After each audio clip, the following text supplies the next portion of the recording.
You are listening to The Witch Haven, narrated to you by Audiobooks with Keeper of Lost Stories, Part 7. Please subscribe for more such content. Thank you. Let's start. Chapter 21. Gossip burns through the halls of Haxhaven like a spark on a fuse. It isn't difficult to find girls as hungry for more magic as we are. Finn agrees to Lena's request as readily as I do. Sitting in the dream meadow, I ask him to teach more of us. I'm sorry, I did not think of it myself, he says. Of course, I'll teach whoever wishes to learn. I get the impression he wants to put the Commodore Club behind us, to return to the simplicity of our lessons in the woods. I'm excited to resume our lessons as well. I'm looking forward to seeing him because I love to learn, and not at all because of the way his hair curls under his ears or the way my name rolls off his lips. It takes Maxine less than half a day to get over whatever it is she needs to get over. By lunch the next day, she's chatting next to us, talking animatedly with the fork in her hand like nothing was ever wrong at all. She's delighted by the new plan, including the others in our lessons. Maria is going to love this. She smiles between bites of galette. Lena and I don't push her.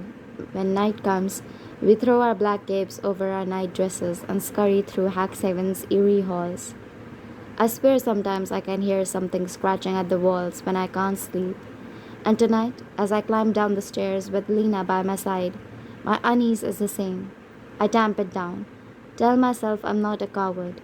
Everyone in our cohort, except Ruby and Rebecca, are waiting for us at the kitchen doors, as silent as ghosts. The kitchen is empty, no Florence or Anne. I wonder if Maxine has their permission or if she just believes she can count on them not to tell us on if we are caught.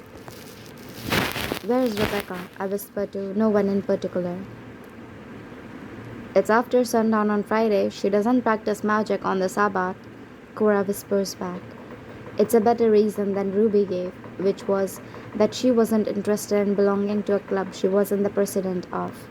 In single file, just like we were going to class after breakfast, we walk out of Haxhaven, through the gate and into the forest park. In silence, we crunch down the dirt path to the forest. No whooping hollers like the block cola, not even a nervous laugh or two. Whatever unease ripples through the air tonight, the other girls feel too. The night sighs as we step off the path and into the dark cover of trees. We shuffle through the underbrush a few dozen times. Why aren't we at the Blockula? Mabel asks. A bitterly cold wind tips through the trees. We shuffle closer together for warmth. This is creepy, Sarah agrees. Why did you bring us here, Maxine? Maria piles on.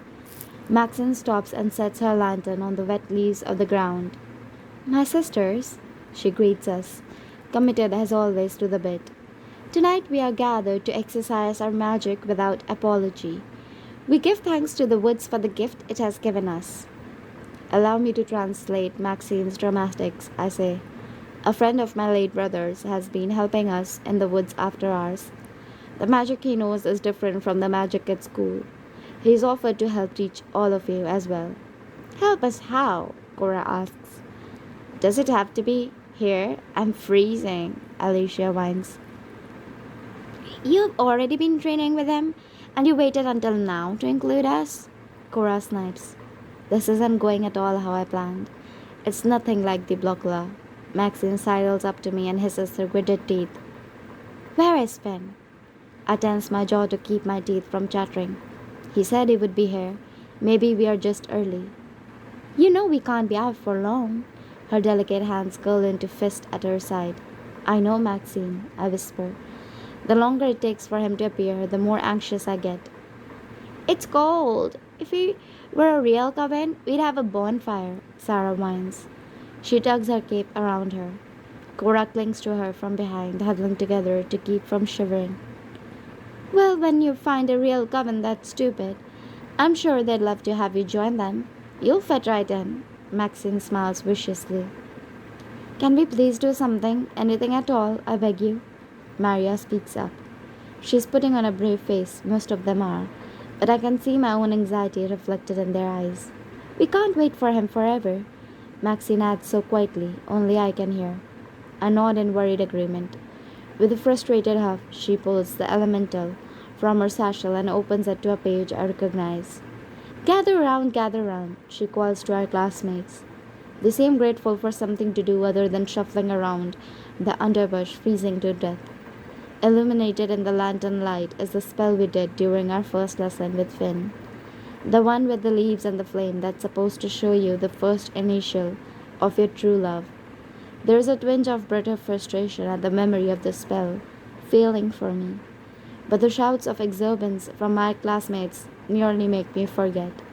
Maxine demonstrates first, to a chorus of awed exclamations. She gathers the leaves from the ground, says the spell, and sets them alight, just like last time. An M curls from the smoke, visible in the flickering firelight against the dark sky. If I'm not mistaken, both May and Maria smile to themselves. There are squeals of delight, and of my classmates set, bending down together to gather handfuls of dried leaves for themselves. Ex- Extraordinary how quickly their moods change. It warms my heart to see my friends happy, but it doesn't stop anxiety from gnawing at me. I can't help but worry about Finn. What if the person who killed my brother and the other boys got to him? The thought of Finn's lifeless body washed up on the beach pops into my head. I blink, clearing the horrible image, and swallow down the bile in my throat. He's fine, I tell myself. He has to be fine. Maxine shepherds the girls into a single file line, each clutching their leaves, anticipation in their eyes. Cora goes first, an A spiraling into the sky. Then Aurelia, her hands tremble, and she lowers them to the flame. She lets out a relieved sigh as an L appears. A smile bright as day spreads across her face. I smile too at the sight of her joy. In line, the girls chat about their predictions. Alicia is sure hers will be B for Bernard, her childhood sweetheart. Sarah hopes it's an E for Edwin, a boy she knew when she worked at the factory. I stand back and watch them, a feeling of contentment washing over me, until Lena's hand is on mine. It's ice cold, and she's gripping onto me like her life depends on me. We shouldn't be here. They know. They are coming. She's shaking. My mouth goes dry. Who's coming, Lena? The lantern in my hands shatters with a pop. Glass shards fly at my legs, stinging as they pierce the fabric of my skirt to meet skin. There is a moment of shock, then the pain sets in. The flame jumps to the ground where it sets a pile of dry leaves alight in an instant. Maria jumps into action and stomps them out. I am too shocked, my ears too full of screaming to do much of anything. The forest smells of smoke and mistakes. I'm sorry, Lena whimpers. She doesn't sound anything like herself. I should have seen. I didn't see it until now. I push her long hair back and cup her face in my hands. Didn't see what, Lena? I try to remain calm for her, but I'm panicking too. How will we get back? Cora whines. Shh, I hiss. I think I hear the sound of leaves rustling. Something in these woods is deeply wrong. There is a flickering of light between the aspens. Relief washes through me. Finn, I call. I say a silent prayer that this is all a misunderstanding, that Finn will burst through the trees, a grin on his face, and make this all right. Francis, wait, Maxine hisses, but it's too late. The footsteps grow closer. The lantern bobs toward us. Who's there? Maxine calls. Lantern in hand, Helen crosses into the clearing. I'm disappointed in you, Maxine. The 10 of us stare at Helen with identical wide-eyed faces and the knowledge that we are ruined. I really might vomit. Maxine mutters a curse word under her breath. Whatever Maria says is in Spanish, but her tone, I assume it's curse as well. Cora and Sarah immediately burst into tears. Mabel wraps her arms around them and allows them to sob into her tiny shoulders. Lena and react the same, standing as still as statues, as if we can rewind time by refusing to acknowledge the present. Helen looks over all of us like disappointed mother. It is with relief that I see she hasn't spotted the elemental. Maxine's eyes too flit to her bag, where the book lies open, but partially hidden. Helen walks to the perimeter of the clearing, but the 10 of us stay put until she clicks her tongue and chirps. Come along then, girls. Mrs. Vygotsky is waiting for you. The mention of Mrs. Vygotsky sends true fear through me. I have a sneaking fear this punishment will be worse than kitchen duty. The wounds on my legs are superficial, but they sting terribly against the cold night air. We follow Helen's bobbing yellow lantern through the trees and back to school. The only sound are the snapping of twigs and hitched breathing. A sliver of light escapes from underneath Mrs. Vygotsky's office door. It cuts around the marble entryway like a knife. Helen knocks twice, and Mrs. Vygotsky's icy replies, Come in, all of you. Chapter 22. We shuffle in, eyes on the floor. Cora and Sarah are still sniffling a little. Maxine takes the sunken chair closest to Mrs. Vygotsky, and Maria sits next to her. Lena, Sarah, Cora, Mabel, and the others, I don't know, well, stand behind them. Helen takes up her post by the door, as if any of us are foolish enough to try to run. Lena reaches over to stop Sarah's hand from shaking. Blood trickles down my shins. The headmistress is dressed exactly how she dresses in daylight, right down to her flawless pompadour and unwrinkled black dress. I wonder if she ever sleeps or if she's like a vampire sitting forever in this chair waiting for pupils to scold. She clicks her tongue as she casts a leveling gaze over us. I'm disappointed, but I cannot say I'm surprised. She looks at Maxine, who recoils, like she is waiting for a blow to land. You, of all people, Miss Tupper, should know better. Mrs. Vygotsky looks up at Lena next. And you, Miss Jamison? This seems uncharacteristically foolish. We have so much to lose. How did you find us? Maxine asks. There is nothing that goes under this roof I don't know about. And you're hardly the first group of girls at Hack7 to be curious about the darker aspects of magic. But we could not let this go on any longer. The lanterns in the woods are becoming a fire hazard, and poor Helen was so sick of trekking through that awful park. And the gasoline you were using in the ambulance was simply wasteful. And of course, Francis complicates things. The blood in my veins goes as cold as the blood running down my shins. Mrs. Vygotsky turns her icy glaze on me. You really must exercise better control of yourself, Francis. I stare at her in stunned silence. I did not anticipate being called upon like this. My classmates turn to look at me too, and I wish I was anywhere but here. She continues, a smug look on her face. There was once a witch who became rather notable for her ability to control the bodies of others. Her name was Gurdon the Sorceress, and her own coven burned her alive in 10,066 when she was 19. Would you like that? Would you like to be burned alive? I assumed her question is hypothetical, but the silence stretches on and on. My classmates' faces have turned to expressions of confusion and disgust. Finally, I give her an answer. No, ma'am. That's what I thought. Beside me, Sarah sucks in a noisy breath to keep her nose from running. Oh, will you stop your sniveling, Miss Kowalski? Mrs. Vygotsky snaps. She fans her bony hands out across the paper scattered on her desk. It is late, and I'm very tired, so let's take care of this quickly. Mrs. Rosales, the allowance the school pays your family both in the city and in Puerto Rico will be cut off permanently. Yours on the reservation, too, Miss Jamison. No, please, Maria shouts. They won't be able to eat. My sister will have to leave school. My heart cracks at the panic in her voice. Well, perhaps you should have thought of Josephina before you broke the rules. Maybe she will join us here sooner than you think. Maria's lip trembles, but she does not argue further. Lena stands stock still, but the wires on the back shelf rattle. She scrunches her eyes close, and they quiet. I can do nothing but watch in horror as the truth dawns on me. When I first arrived, I thought the stipends for the families of working class girls were the most generous thing I'd ever heard of. Now I recognize them for the tool of obedience they truly are. I've never before been grateful that I have nothing left to lose, no job, no family, nothing I care any particular amount about, other than William and my mother. It's perfectly horrifyingly evil to control the students this way. I don't know if I've ever been more frightened of anything than I am of the unfeeling expression on Mrs. Wygotsky's face. What kind of person could destroy someone's life without blinking? She glances up at Sarah and Cora, who stand trembling like leaves behind me. Mabel holds her head high. She clenches her jaw hard. You too, girls, Mrs. Vygotsky says. Your family's allowance is also being suspended.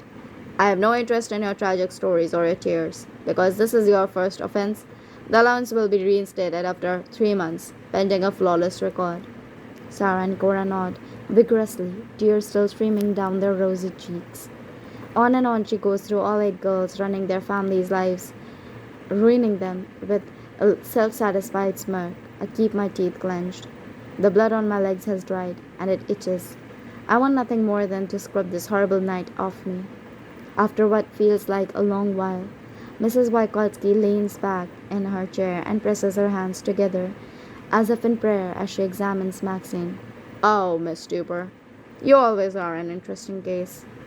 Maxine's glare back in a distinct, direct challenge. My family is based in Paris now, and you've never paid them a stipend, she snarls. Your driving privileges are revoked, as in the leniency I've afforded you until now. It's time to grow up. Another infraction and we'll take your solo room away as well. You can sleep on May's floor. Or is it Maria you have been spending so much time with? I can never keep up. Both May's and Maria's eyes go wide at this. Maxine stares down at the floor. A single sniff escapes her. I've never before seen her look small. You need to learn you're not in charge here. It's time to be humbled. Mrs. Vygotsky chirps with a smirk. I'm next. A part of me is morbidly curious to find out what she thinks is important enough to me to punish me with. Ah, Miss Hallowell, you have been a fascinating pupil. So quiet in your classes, but not untalented. You don't yet understand that we are trying to help you. She waits for me to respond, but I don't give her the satisfaction. Mrs. Vygotsky glances at Helen, then back to me. Is the magic you are learning not enough for you? Are you not satisfied with having power most would sell their souls for? Are you truly that selfish, Miss Hallowell? Not selfish, ma'am. Curious. Maybe I'm selfish, but it isn't for wanting to learn magic. You want to see what this power of yours can do? Mrs. Vygotsky sneers. If you insist on learning a difficult lesson for yourself, I'm sure a teaching moment can be arranged. I don't know what to make of her threat, but it sends ice sluicing in my veins. You sweet girls, she continues in a voice that's anything but sweet. I remember what it was like to be young, but something you have to learn is that you don't always know best. Magic, like all urges, is to be controlled. With sharp teeth digging into bottom lips and tear-streaked faces, we nod. Very good. She claps her hands against the mahogany of her desk. You girls should be off to bed. Miss Hallowell, we will have a chat tomorrow. It makes me feel itchy all over to think of how closely we have been watched without our knowledge. Maxine once warned me that at Haxhaven someone was always watching. I was naive not to have taken her warning to heart. She was reckless to not have heeded her own advice. Mrs. Vygotsky dismisses us, and no one says anything to the others as we climb the stairs to our rooms. It's quiet for a minute. The only sounds are our feet against the carpet and Sarah's and Cora's incessant sniffling. Things turn sour at the second floor landing. Cora turns to me, Maxine and Lena, her sadness becoming anger. I hope you know that this is all your fault. I open my mouth to respond, but close it when I realize I have no response. She is right. I'm sorry. Lena's voice is strained. Her eyes begin sad. Maxine storms into her room and slams the door. Maria follows her inside, and the sound of muffled shouting comes soon after. Alicia shakes her head at me in disgust before marching off to her own room. May follows her, her narrow shoulders slumped. I wish I could tell them I would do anything to take tonight back, but my regret fixes nothing. No amount of guilt in the world can turn back time. In our room, Lena holds a candle while I pick the remaining slivers of glass from where they have embedded themselves in my legs. The only sound is the clinking of the shards against the porcelain bowl and Ruby snoring. My emotions are boiling over, rage mixed with sadness, mixed with embarrassment.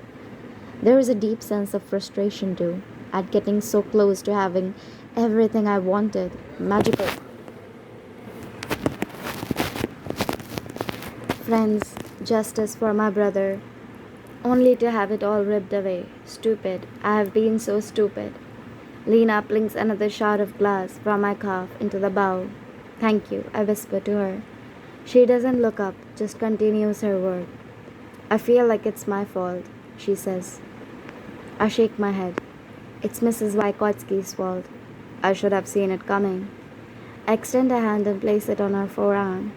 You know as well as I do. That's ridiculous. The crease between her eyebrows disappears, but the sadness in her eyes remain. Just another thing I can't fix. I wash the dried blood away and slide into bed feeling raw all over. I toss and turn for hours, and by the sound of Lena's ruffling shades, she does too. When sleep comes, it comes violently, like being thrown into an icy river with chains bound around my ankles. Finn is waiting for me, standing in the woods around a raging bonfire. I'm so relieved to see him alive and in one piece. I burst into tears. Confusion, then worry creases his face. Are you all right? Wait, of course not. That's a silly question. I hiccup in a breath. No, no.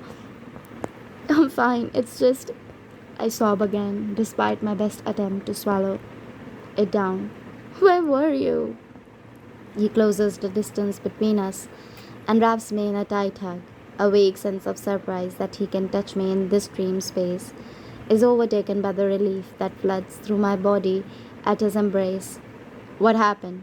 He asked into my unbound hair. We went in to meet you in the woods tonight, me and all the others. But you weren't there, I sob. He rubs my back in slow circles. I came as soon as I could, but by the time I arrived, all I found was broken glass and a burned out patch of ground. What did they do? He just listens and nods until the story is done and the tears are finished. I'm so sorry, Fran. He sighs, as if my story is weighing on him like a physical thing. I laugh through the hiccuping sobs. I hate when people call me Fran. Franny? I did one too, I say into his chest. He unwraps his arms, and I immediately miss the warmth of them. Why were you late tonight? I ask him. I pray there wasn't another body found. He takes a seat on a log. A breeze that smells of dying roses rushes through the trees. Someone threw a brick through the window of the drawing room with a severed finger attacked. His tone is grave. I blink in surprise and revulsion. I'm sorry? A severed finger tied to a brick? He nods, looking a little pale. One of the more disturbing things I witnessed at the Commodore Club. Do you think it's related to the boys on Sheepshead Bay? With Mrs. Wykotsky's eyes always on me now, how will I be ever able to do the resurrection spell? The thought of coming this far only to fail makes me nauseous. Finn's voice breaks into my thoughts before more tears spool in my eyes. I think it would be foolish to dismiss it. I shudder. What did the others say? Boss had Higgins take it our contract in the police commissioner's office. They said they would look into it. Will they genuinely look into it? I know better than to believe the police. He pulls a hand through his hair, making his curls look even more disheveled than usual. Who's to say? The beast stops, giving way to grim stillness. I should have never told you about the finger through the window. Now you'll never come to train with us at the Commodore Club. The sentence has the cadence of a joke, but the edge in his voice tips his hand. You know I can't leave Hack7, but you should also know it takes more than a finger to scare me off. You still want to stay, even after tonight? I hate the way he's looking at me like I'm a fool. It isn't that I want to stay, it's that I have to. I don't know what Mrs. Wykotsky will do to my mother or my friends if I run off. Boss is desperate to have someone with your abilities join, and I think having you would be the grandest thing in the world. So, what if I encourage him to sweeten the deal? If you come join us, there is a good chance we'll be able to release your mother from the hospital. We have the political connections to make it happen. It's the most tempting offer I've been given so far. I briefly savored the thought of me and my mother both back in Manhattan, her free of her real sanitarium, me free of my fake one. But I long ago learned what when things sound too good to be true, they usually are. Finn's intentions may be pure, but without a plan, his offer is empty. Perhaps, I say, non committal. All I ask is for the opportunity to try. The way he looks at me makes me want to hide under my hair. I feel particularly raw tonight after the dissing down by Mrs. Wykotsky and the crying jag in front of Finn. I want him to take me into his arms again and tell me I'm special and good and tonight wasn't my fault. I realize I haven't responded to him. We are staring at each other, his face so earnest. I'm tempted to do anything he wants me to. I wake up with a jolt, gasping for breath, the ghost of Finn's arm still around me. Mrs. Wykotsky lets me stew for a few days. She's awful enough to release the anticipation of waiting for a punishment is torture in itself. Then finally one morning Helen comes to fetch me from the dining room, a full smile on her face. Now please, Frances, is all it says. In her herb-choked office, Mrs. Wykotsky sits as stony as ever, but her eyes shine with the fury of a lightning storm. I am struck with a wave of fierce hatred, seeing her sitting there at her desk, smug and self-righteous. Sit, she commands as soon as I enter. I do as I'm told. Good morning, Miss Hallowell. I do believe I've come up with a solution to the unfortunate tiff we seem to have found ourselves in, she chirps. You want to do magic in the real world? You want to see what happens to girls who think they are invincible? I don't think I'm invincible, ma'am. My voice is flat. I refuse to give her the satisfaction of getting a rise out of me. She huffs out what might be a laugh. You are 17. Of course you think you're invincible. I was young once, as difficult as they may be to believe. I don't reply, and she takes it as an invitation to continue. Next Sunday, Governor Dix will be holding a fundraiser for Senate candidate James O'Gorman. You'll attend this fundraiser with Helen and have the city commissioner sign paperwork renewing Haxhaven as a licensed state-sponsored hospital, another measure we used to keep us safe. The commissioner has other loyalties and has been resistant to our attempts to negotiate the renewal of our charter. I was expecting worse than this. I should feel relief. But it only makes me more anxious. I thought you were going to throw me to the wolves. She purses her lips. Perhaps I am. It's a lesson, Francis. This is how it began with your mother. The trips into the woods, the recklessness. I'm trying to teach you limits. Give you as much freedom as I'm able and save you from losing control like she did. This is for your own good. You'll see that in time. Every witch who ever burned was once a girl just like you. One who thought she could change the world. I hate her for using my mother against me like this, for speaking about her like she knew her at all. I chew on the inside of my cheek until it bleeds. She continues her lecture. You might even enjoy the fundraiser. I've heard such great things about your power. It doesn't sound like a compliment from her. I think back to her warning about Gudrun the sorceress. I'll do my best. She's setting me up for failure, almost certainly. But perhaps I'll surprise her, like I've continually surprised myself. Sometimes we get what we wish for, Miss Hallowell. She smiles like curdled milk. Please shut the door on your way out. In practical applications class, I'm so unnerved by my meeting with Miss Mykotsky. I pierce the pad of my thumb with a sewing needle. As I watch the blood seep into the fabric, I think that in this moment it hurts to be alive. Later, I find Lena in the dining room, feet propped up, reading a book at the head of the table. How are you? My voice echoes up the walls of the empty room. It feels too still without the rush of mealtime. Guilt eats away at me at the sight of her face. What's happened to her family? I can't help feel that I'm mostly to blame. I won't be surprised if she never talks to me again, but she does. Rotten. You? Mrs. Vygotsky is going to send me to a political fundraiser to manipulate a signature out of a commissioner. My punishment for the woods. Is Lena's only reply. I don't blame her. It's such a minor, stupid consequence compared to what happened to her and the others. I carefully sit down next to her. What's on your mind? She reaches into the pocket of her uniform pinafore and pulls out 2 diamond stud earrings. Maxine gave me these to send to my parents now that the stipend from the school is cut off. That was kind of her. I wish I had something, anything to offer Lena. But as usual, I come up empty. Lena frowns.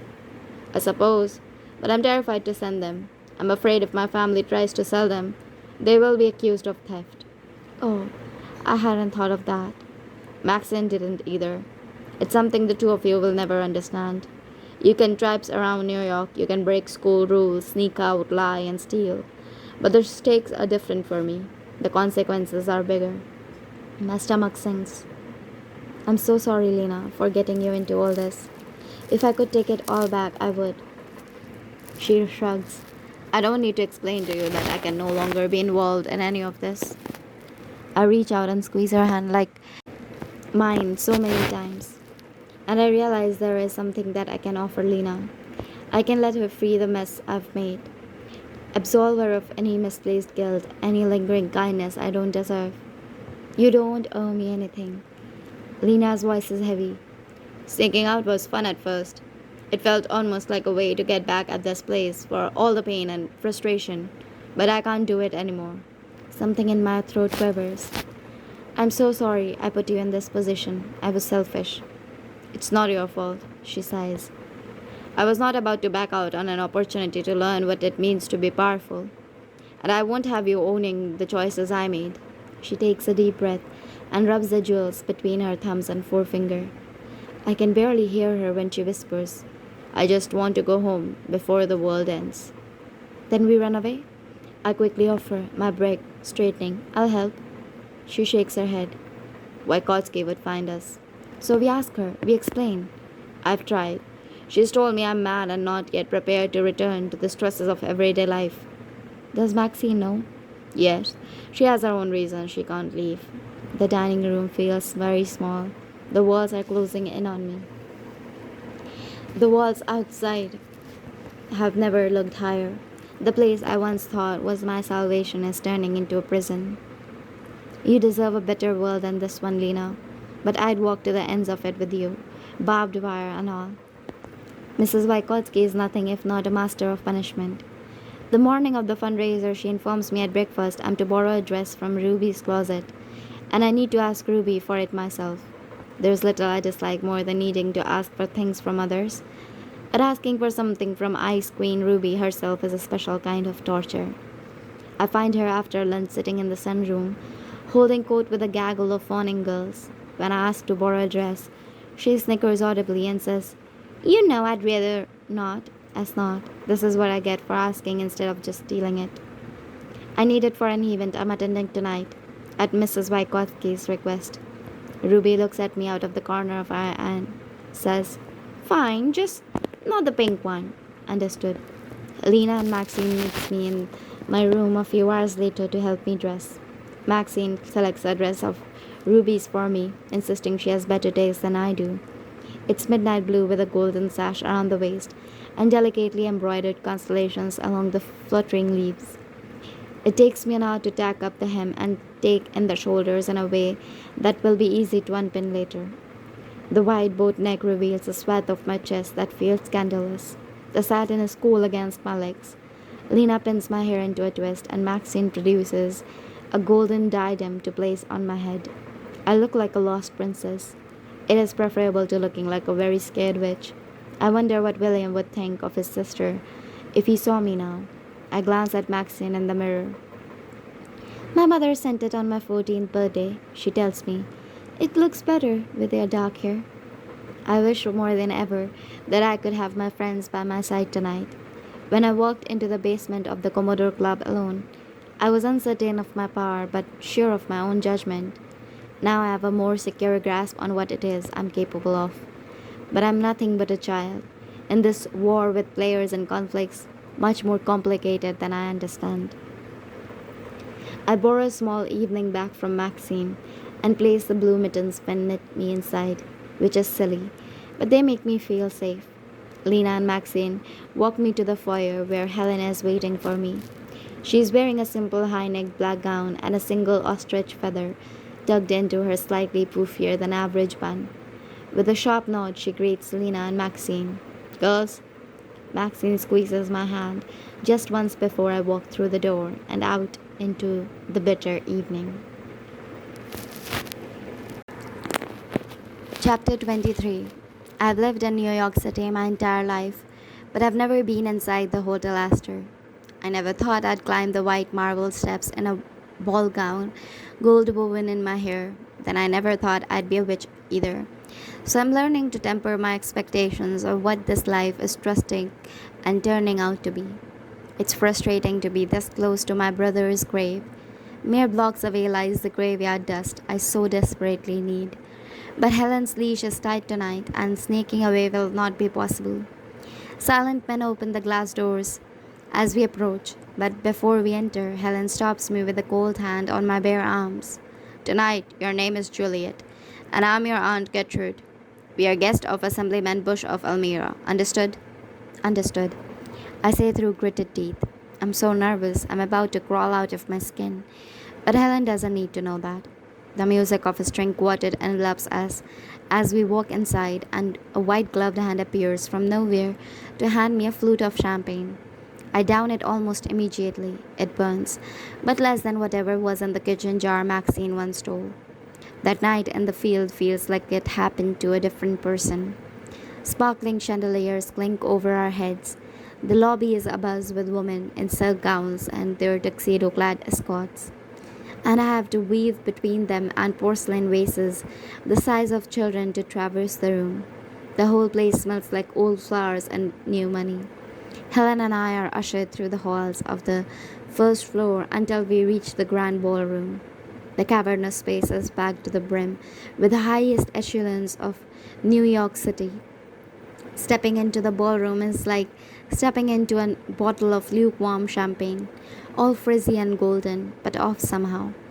I stand in the doorway for a minute, struck with the stark contrast of this electric lit room and the apartment building I lived in for so long, not far from here, where my former neighbors are sitting this moment, fighting off cockroaches in the candle flickered dark before their evening meal.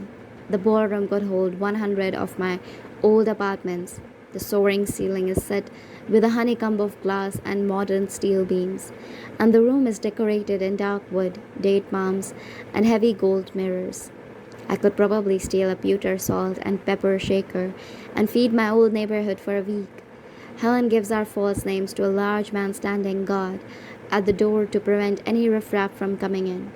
Then she tugs at my dress, a strained smile on her face. Come now, Juliet. The cool silk of the dress and the tightly laced corset make me stand up straighter than I ever have in my life. This is woman's armor, metal boning, slick ribbons, and an unwavering smile. Shiny guests mill around a maze of round tables draped in white tablecloths. Helen and I find the place cards marked Gertrude Gelding and Juliet Gelding. We smile politely at those who pass by us and make quiet conversation with each other. Helen leans over to me and whispers as old men and their young wives float past. That's Mr. and Mrs. Godhugh Livingston.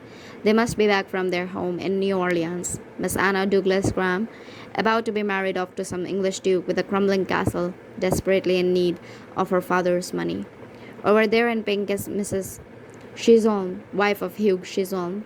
I teen out her drawing. I've never understood why the society section of the papers exist. Why should I care of a family I've never met as let a house in the Hamptons for the summer? This room is like the society pages come to life, but I can't politely tell Helen I simply don't care, so I nod along silently. The diamonds around the necks of the women look like trapped rainbows. They blur as I pull my eyes in and out of focus. I stop as a tall figure draws my attention. The sight of Oliver Callahan from across the room sends shivers down careening through my body. Of course, he'd be here. It's just my luck. He's in the corner standing by his mother, a haunted look in his eye and a champagne flute in his hand. It takes him a moment to notice me staring, but when he does, I resist the urge to look away. I meet his eye boldly. He takes a step toward me, but I shake my head almost imperceptibly with a nod toward Helen. He seems to understand because he steps back and returns to speaking with his mother. But anyone watching closely would see the way he keeps glancing at me. He doesn't drink the champagne. Oliver is tall and broad shouldered in his tuxedo. His spine is so much straighter than it was the last time I saw him, terrified in the basement of the Commodore Club. He looks at home here among these powerful people with their money. If the world were different and he were just a judge's son, and I were just a madwoman's daughter, he would never walk into a place like this with me on his arm. It's not his fault, but it's easier to be angry with him than feel anything else. Anger, at least, I understand. Dinner is served by white gloved men who move in perfect synchronization, but the food goes to sawdust in my mouth. Men with identical faces get up at podium and give speeches about the need of a thriving and safe city.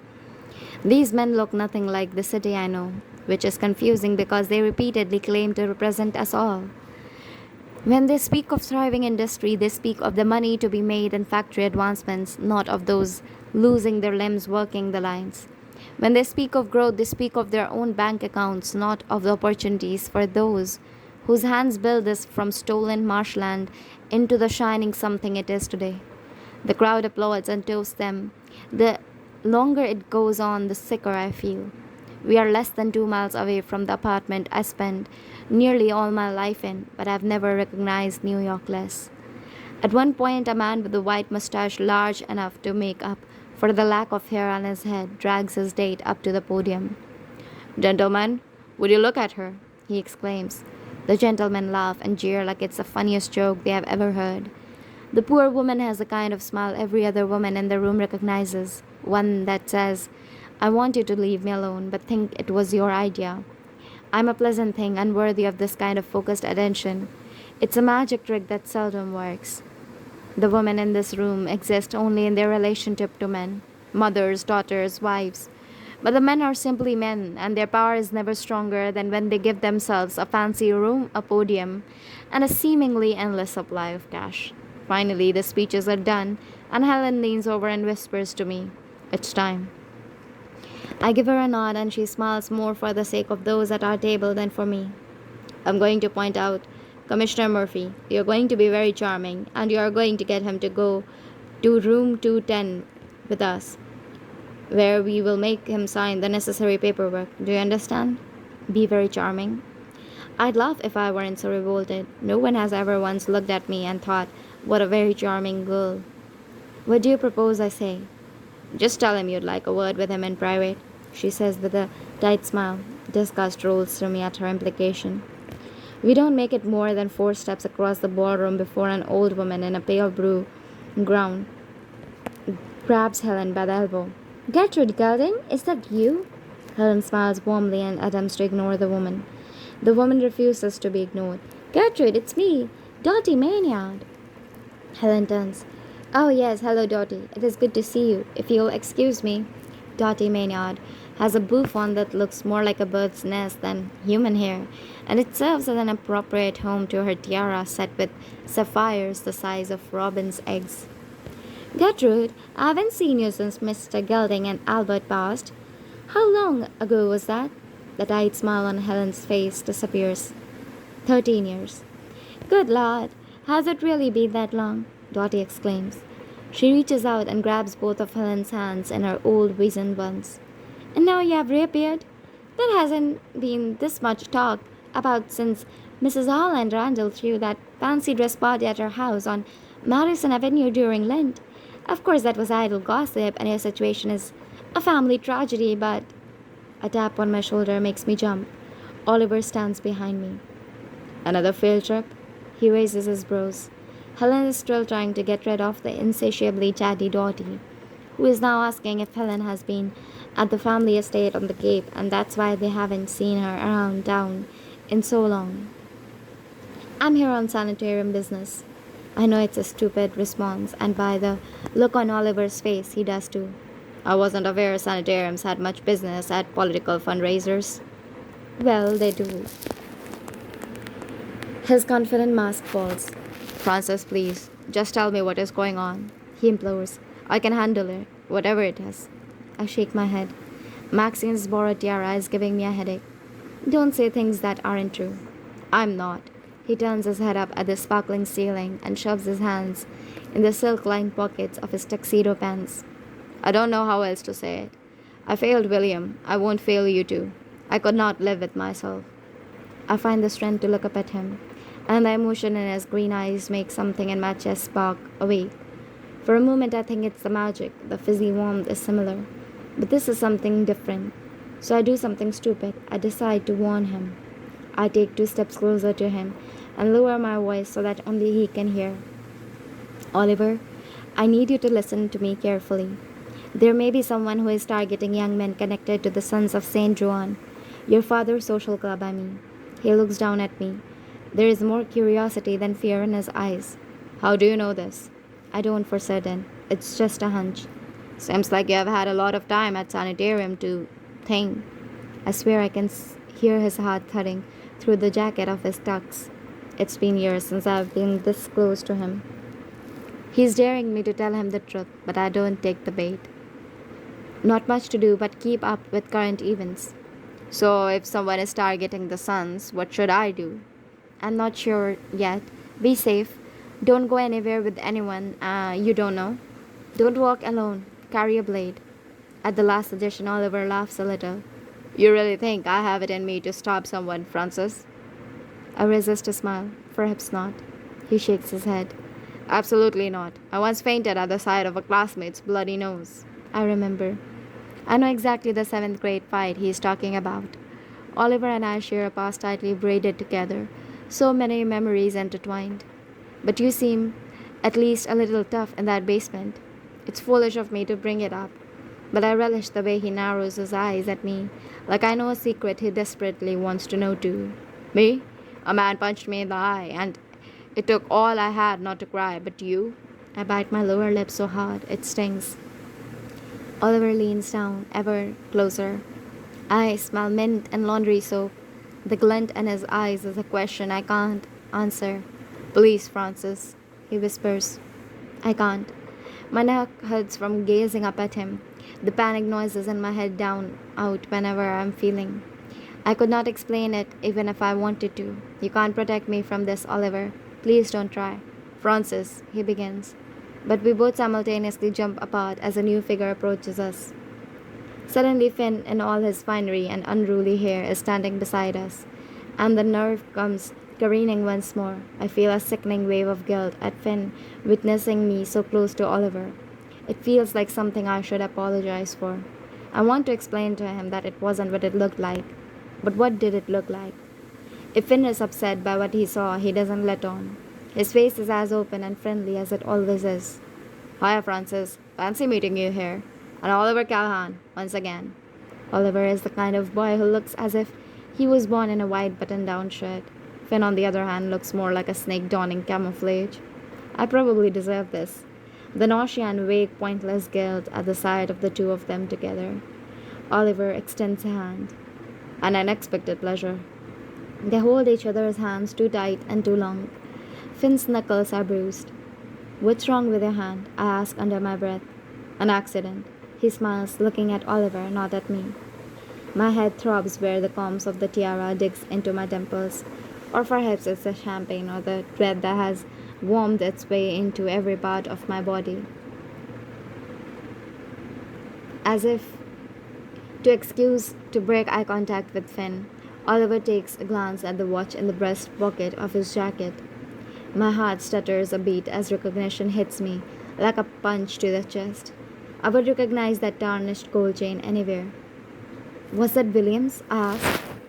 I make an effort to keep my voice steady. I am suddenly angry again at all the things Oliver has made me feel. I raged when my mother would not tell me where the watch had gone after William died. What use do girls have for watches? She asked me. To tell the time, I replied. It was one of the last times we spoke. I thought perhaps she'd sold it. To see that she gifted it to Oliver behind my back hurts more. Yes, my most prized possession, he beams. As if possessed, I reach for it. For as long as I've known about the resurrection, one thing has nagged at me. I did not know where to find an object of my brother's. I wasn't completely without ideas, but none of them were good. My newest was to break into our old apartment and cut out a square of wallpaper. But this watch, gleaming inches from me, is perfect. The graveyard dust is blocks from here. Then we'd have everything we need. Suddenly, within my grasp. I'm near giddy with knowledge. I just need Oliver to. I jump, snapped out of my trance. Helen, having extracted herself from Dotty, appears at my side and grabs me tightly by the elbow. Oliver flips the front of the watch closed and places it back in his breast pocket. Francis, tell your friends goodbye. We really ought to be going. Helen clucks. Goodbye, I call over my shoulder. As she drags me across the ballroom like an unruly child, I leave Finn and Oliver staring wordlessly at each other, their perfect mouths and straight lines. I did not realize you'd have friends here, Helen quips. In my defense, neither did I. Is your real name Gertrude? I snipe in return. It was a long time ago. I smile serenely so that anyone who sees us in the ballroom would think us aunt and niece having a lovely evening. But my response comes through gritted teeth. And you didn't think it was important to tell me? Helen, calm as ever, replies, No. Now please focus on the task at hand. Commissioner Murphy is a slip of a man with a pointy face and fluffy white hair that sticks out from his head as if he's been struck by lightning. He's standing by the podium next to Boss Olan, Governor Dix, and James O'Gorman, the candidate for Senate. From the perimeter of the room, Helen and I watch them like snakes in grass. It's a small relief to be a predator instead of the prey. Just wait one moment, Helen tells me. She's right. 1 moment is all it takes before Commissioner Murphy steps away from his companions and toward the buffet on the back wall. Smile pretty, Francis, Helen whispers. With Helen at my heels, I wander as casually as I can muster over the buffet. I don't want to extend my hand to the man, but I do. Brushing my fingers against the twill of his coat feels like plunging my hand into a nest of spiders. The magic in my chest scratches like a caged animal. It has been reined in so long, and here, with so many people to take hold of, it begs to be let loose. I tighten my grip on it. Not yet. If I fail at this, I will be punished by Mrs. Vygotsky. But what's worse is I will be found out by every single fish-eyed man in this room. It's been a while since men like this have a long witch to run. I wonder how desperately they hunger for a new one. Hello, Commissioner Murphy. I do my best impression of Ruby. Well, hello, miss. I do not believe we are acquainted. Francis Hallowell, sir. You're needed. I'm afraid my smile looks more like a grimace. Needed on what business? I've only one card to play. A request of the sun's. He doesn't bite. Now's not the best time, sweetheart. It will only be a minute, Commissioner. He looks to his companions, then back to me. I'll tell you what. You meet me in the lobby tonight around 10, and we'll discuss whether it is you need them. Darling. Darling, sweetheart. I'd really hate this man. 10 won't work, I'm afraid. It has to be now. He narrows his eyes in suspicion. Then I'm afraid I can't help you. I use the trick Finn used on me in the basement of Commodore Club, and with a few well-planned steps, Commissioner Murphy doesn't realize I've blocked his tiny finger from the view of his companions. He's backed up against the wall. I've learned spell work at Haxhaven. I've learned advanced magic with Finn, but I learned in the basement of Commodore Club that the magic to manipulate others does not respond to simple words. It responds to feelings deep in my soul. I channel the deepest river of emotion, the part of my soul that feels most and least like me. I close my eyes for a fraction of a moment and picture what is I need Commissioner Murphy to do. With new clarity, I open them and take hold of his body. I don't have time to feel guilty for the flash of fear in his eyes. Fighting the men in the cat Jarkata was messy. This use of the magic, making Commissioner Murphy take measured steps and weave through a crowd, is like attempting to do surgery with a dull axe. The Commissioner is graceless as I force him to walk in front of me. The ladies he bumps into gasp a little but brush off his rudeness and blank face as drunkenness. Helen follows as I walk the commissioner out of the ballroom, up the stairs, and onto the near abandoned second floor. Helen waves her hand in front of room 210, and the lock unlatches with a click. She magics the door open, and the three of us step inside the hotel room. The room looks like it was built for a French king, decorated with heavy carved furniture, an imposing canopy bed, and plush deep red carpet. In the corner of the room there is even a knee-high marble statue of a cherub. That could have been more supple, Francis, Helen scolds me. I unleash Commissioner Murphy and heave in a breath. My chest is sticky with sweat. The world around me sways. I sink down onto the bed and put my head in between my knees. What is the meaning of this? Commissioner Murphy exclaims the moment I let him go. He slams down a Bible, resting on the back marble sideboard for good measure. The noise makes me flinch. Helen rifles through her handbag, drawing out a contract and a fountain pen. You know what this is about, Paul. What are you witches doing in Queens? The commissioner replies. We haven't been in Queens for over 200 years. And what have you accomplished? Tax fraud, etiquette lessons, pseudoscience, safety. The tiny man laughs cruelly. You know what true safety is? It's power. It's money. We don't come here to ask for your advice, Helen snaps. You're going to sign the contract. You aren't leaving this room until the ink is dry. And your puppet master is going to make me. He gestures to where I sat collapsed on myself. I try to shoot him a menacing glare, but with my face as green as it is, I'm not sure I cut a threatening figure. Helen jerks her chin at me, telling me that yes, using her tiny puppet master is exactly what she intends to do. It doesn't look like she's up to manipulating much of anything right now. Even if she could manage, I'll claim it a forgery. And we'll claim that you're a liar, or that you were too drunk to remember signing, and could put every last one of your verifiable signatures into question, all while systematically destroying your reputation, unless you'd like to tell the public we forced you to sign with magic. Why won't you sign it? I asked, breathing heavily. Mrs. Wygotsky made it sound like it had never been an issue before. I did not expect the magical underworld of New York City to rely so deeply on paperwork.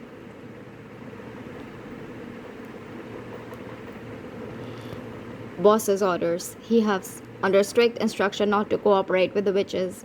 They have something he wants, something Anna Wygotsky won't give him. Am I the thing she won't give him? I didn't even know this book. The thought makes me feel sick. I sit up a little straighter and turn the focus of my power to Commissioner Murphy. The magic, usually hot like a spotlight, flickers with no more power than a candle contained within my ribcage. I've never pushed it this far before. With the set of his jaw and his scowl at Helen, I know we are not going to make any progress talking. It's time to get the signature and leave. With all the noise he's making, I can't imagine we have long before others come looking. I raise my own hand and his rises along with it. It's a little like looking in the mirror. I hold his arm, but I don't have the strength to control his whole body, so with his arm still raised, he stumbles to the floor. Helen steps out in front of him. Francis, she screams. Speaking a single word is a Herculean effort. Can't, I choke. Francis, Helen shouts once more as the city commissioner reaches for the doorknob. His hand never reaches it, but the door flies open anyway, revealing a stunned Finn. To his credit, he shoves the skeletal commissioner back through the doorway and slams the door behind him. What's going on? He exclaims at the same moment Helen screams. Get out! Finn looks from me to Helen to the commissioner, then back to me. What is this, Francis? The commissioner takes advantage of the chaos to lunge for the door. No! Helen shouts. Finn blocks the doorway with the expanse of his shoulders. I rise from the bed and with my concentration I hold the commissioner's body still. Helen, now, I say through my teeth. Finn just watches the scene wide-eyed and still. Every muscle in my body screams as I force the commissioner to walk over to the sideboard to sign the hospital charter. Controlling his legs feel like one of those dreams where I'm trying to run away, but my body won't obey me. He fights against the pen Helen shoves into his unwilling hand, but still I hold him. Helen and Mrs. Wygotsky's plan was poorly thought out, or they overestimated my ability, because I cannot make him sign the document. I don't know how. I could manipulate his hand, but all I would manage to get is a scrawl of ink across the paper, not the commissioner's verifiable signature. Perhaps this was simply an exercise to scare me or to scare him. Carefully, like slowing down the cranking of my swing machine, I loosen my hold on him. I do my very best to free just his right hand from my control, but I don't know how. It all happens in a flash. Helen's scream pierces the room before I see the fountain pen sticking out of her arm. The commissioner stumbles backward toward the door, but the wisp of the commissioner is no match for the bulk of Finn's chest. I stand from the bed and seize the commissioner's body with my power, but I can't hold him for long. My hold on him snaps like a fraying thread. The commissioner wheels around to face Helen, who is still staring, a little dumbstruck, at the fountain pen sticking out of her bicep. The dagger the commissioner produces from his breast pocket glints like the crystals on the chandeliers in the ballroom below. Finn and I gasp. The commissioner lunges at Helen, but his empty fist falls harmlessly with a dull thud against her breastbone. The dagger he held just moments before floats above his hand, pointed at Helen's heart. Before the commissioner has time to take another breath, Helen uses her magic to spin the dagger in midair and sink it into the hollow of his sternum. Dark blood blooms on the crisp white shirt. He looks down at it, curious expression on his face. He collapses on the floor and coughs hollowly again and again. The three of us watch in silent horror as he gasps in one final gurgling breath. And then, like a sigh, life exits his body. It's physically painful to watch. I stumble to the bed, sitting on the edge and dropping my forehead to my knees. The bed sinks as Finn sits down next to me. The hissing of Helen's curse words make me think she's just yanked the pen out of her arm. I can't bear to look at her or the body in the middle of the floor, so I keep my head down as I choke. You killed him! You killed him! You didn't say we'd kill him! Finn rubs my back in soft circles and mutters, There, you're all right now, under his breath over and over, which does not help, because it only reminds me that I've made myself look weak and incapable in front of him. Helen kneels before me and places her non-bloody hand on my knee. Francis, compose yourself. Listen to me very carefully. We need to leave this room now. Next, she turns to Finn, whose hand has gone still against my back. And if you think I don't know who you are, Mr. Darcy, you're mistaken. You seem fond of Miss Hallowell. I'm sure you'd hate to see her in trouble. You aren't going to tell anyone about this, are you? No, ma'am. Helen smiles sweetly. The blood from her stab wound runs down her arm, dribbling through the gaps in her fingers. Of course you aren't. Be a good lad. Grab that carpet there. She commands him, pointing to where the commissioner lies very still, his blood leaking out of his chest into a puddle around him. Finn gets to work rolling the commissioner's body up, while I put my head back down and try unsuccessfully to steady my breathing. Why didn't he stop you? I ask Helen after a moment. He doesn't have magic. Finn huffs from where he is crouched on the floor. The sons value power. There are so many different kinds. Some wield political influence. From the bathroom where Helen holds a towel over her bleeding arm, she snorts. What do we do now? I ask. Helen peers at Finn. He looks strong. How far are the docks? Getting Commissioner Murphy's body out of the hotel is a challenge. We don't want the elevator operator to see the carpet in Finn's arms. At best, he'll think us carpet thieves. At worst, he'll notice the obvious shape of a body. Helen creeps down the hall, leaving Finn and me sitting in silence with the body. After a moment, she rounds the corner, declaring she's found the service stairs. It does not take us long to haul the body down one flight and out into the alley. The hotel room was never rented under our names, and the bloody carpet the only evidence of the killing we take with us. On our way to the river, we give Commissioner Murphy a funeral march through the streets of the city he once ruled. On a Saturday night in the New York City, there are stranger sights than two women in ball gowns and a young man in a tuxedo carrying a rolled-up carpet over his shoulder. We don't draw much attention. We only need to make it 6 blocks. The docks are a straight shot down West 45th. Finn knows the way. We pass young men in dingy coats, coins jangling in their pockets, en route to the Nickelodeons in Times Square. Past them rush more young men in top hats with their way to see Gibson girls or picture shows. Jolly piano music pours from the open doors of theaters, harmonizing with the wailing of feral cats. Helen, Finn, the body of Commissioner Murphy, and I turn the corner toward the docks. The smell of rotting fish guides us like a compass. None of us speak. My face is still swollen and pulsating after my crying jag, and judging by Finn's cornered glances in my direction, I look as upset as I feel. Helen does not look at us. She just keeps marching on, her eyes on singular target, the dark water ready to swallow our victim. The docks aren't empty, but the women leaning against the brick walls and their companions don't pay much attention as we duck behind a dry dock, blocking ourselves from view. Finn dumps the carpet with a huff, and Helen unrolls it with a kick, revealing the commissioner's lifeless body. His mouth lolls open, but his eyes are closed, thank God. Helen pulls the commissioner's blood-stained dagger out of her beaded handbag and crouches down. It takes me a moment to realize what she's doing, taking the dagger and sawing at his wrist. It's ugly work, cutting through sinew veins and milky white joints. She's cutting off his hands. I turn around and vomit champagne into an Overton crate. Don't be dramatic, Francis, Helen says, not letting her eyes leave her work. The last thing we need is the police identifying his body quickly. Removing his hands will stop them from using his fingerprints. Finn places his hand firmly on my shoulder, and we share a knowing glance. So this is it, the confirmation I need. All the news articles of the boys on Sheepshead Bay come rushing back to me in a torrent. The blood on her hands is slick and dark. I've never heard anything worse than the snapping of skin and bone. She makes quick work of it, like a skilled surgeon, like someone who has done it before.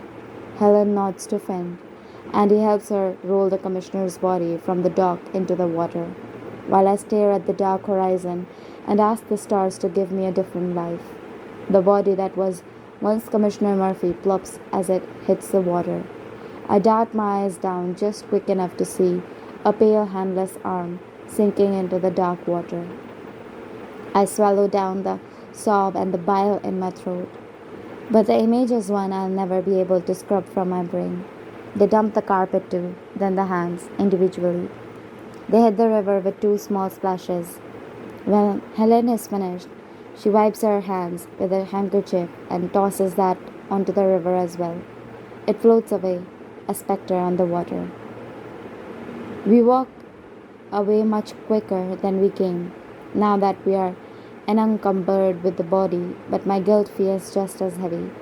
At a street corner 2 blocks from the river, Helen turns to Finn and says, "You understand, if you say anything about what happened tonight, you will do irreparable harm to the tenuous peace that exists between our 2 organizations.